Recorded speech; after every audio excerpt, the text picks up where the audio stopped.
Last year, I made a custom short queen or extra wide dollhouse bed with a quilt and matching pillows using standard quilt batting. My latest dollhouse bed is a 1:12 full/double size bed with a quilt that isn't as stiff. I'm going to show you how I made both. Starting with the short queen or extra wide 1:12 scale dollhouse bed, the full bed is approximately 6.5 inches long by 5.25 inches wide and 3.25 inches tall from the bottom to the top of the headboard. First, I went to the Dollar Tree and bought some wood blocks from the toy section. With wood glue, I constructed the frame and headboard. I let the glue dry for at least 1 hour before attempting to move the pieces. I added 4 more blocks to the bottom of this frame to give the bed some height. Then I used walnut wood stain and layered 3 coats to make it dark, waiting at least half an hour between stains and wiping the excess with a paper towel before letting everything dry for several hours. Next, I cut 2 pieces of cotton fabric approximately 6.5 by 7.25 inches and sewed a 1/4 inch seam all around except for a small opening for turning it inside out. I boxed the corners of the fabric 0.75 inches to give it a final 1.5 inch height, then added stuffing.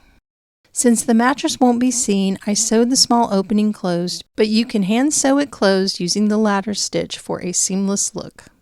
Next, I made a tiny quilt using a fat square I love, some batik fabric for the back, and some synthetic batting. I cut each piece 8.5 by 13.5 inches. I sewed a 1/4 inch seam around the edge except for an opening for turning it inside out, then sewed a top stitch around the entire edge. I skipped sewing bias around the edge, going for a more modern looking quilt. Last but not least, I made 2 small pillows with 2 by 3 inch fabric and larger pillows with 3 by 4 inch fabric. I left a small opening and hand stitched the pillows closed. Because this quilt is quite thick for its size, and I want the quilt to lay in a natural way, I made the quilt longer than needed. I then took some elastic, knotted it, and strapped it around the quilt in a way that holds it closer to the sides of the bed.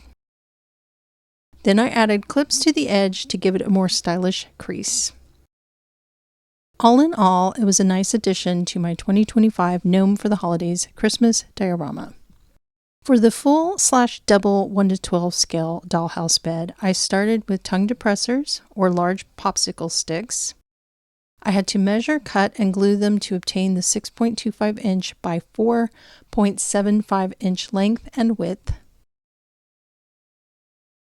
I doubled them in thickness to fortify the weak spots. I wanted to make a box bed with slats like the one I own. After making the frame, I added more popsicle sticks for the center support and then built the headboard using the same rectangular blocks from the Dollar Tree toy section that I used for the extra wide bed. Then I used the same method as the first bed to stain with my favorite walnut wood stain. I cut a 1/4 inch thick piece of soft foam, 4.5 inches by 6.25 inches, and rounded the corners. Then I cut and sewed a piece of felt to wrap around the foam, though I should have factored in the felt thickness into the final length and width measurements so it fits the bed better. After doing all of this, I realized I did want some more height to the bed, so I used wood cubes from the Dollar Tree craft section and glued 3 together 4 times for the legs.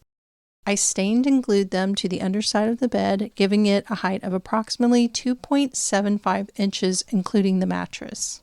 I also realized that my headboard wasn't tall enough, so I had to cut one of my rectangular wood pieces to add an extra layer. I don't have a table saw, so I measured what I needed and gently used a coping saw to cut it. Here I am demonstrating with a dowel. The rectangles are small pieces of wood, so I just patiently and gently cut it until it was the right size, and then used the file on my Swiss Army knife and filed down the rough edge. Next, I picked some red and white fat squares and sewed them with sheets of 931 TD Pellon. I should have just used one for a more relaxed quilt, but I like the way it turned out. I cut 9 by 11 inches for the quilt because I wanted it to drape a good ways down the 3 sides of my bed. Then I sewed 2 3 by 4 inch pillows and 2 3 by 2 inch pillows. I think it's a gorgeous DIY bed that goes well so far with the other items I picked up from the Dollar Tree for my 2026 Valentine's Day diorama. If you enjoyed this video, please hit the like and subscribe buttons and let me know if there's any tutorial you would like to see in more detail.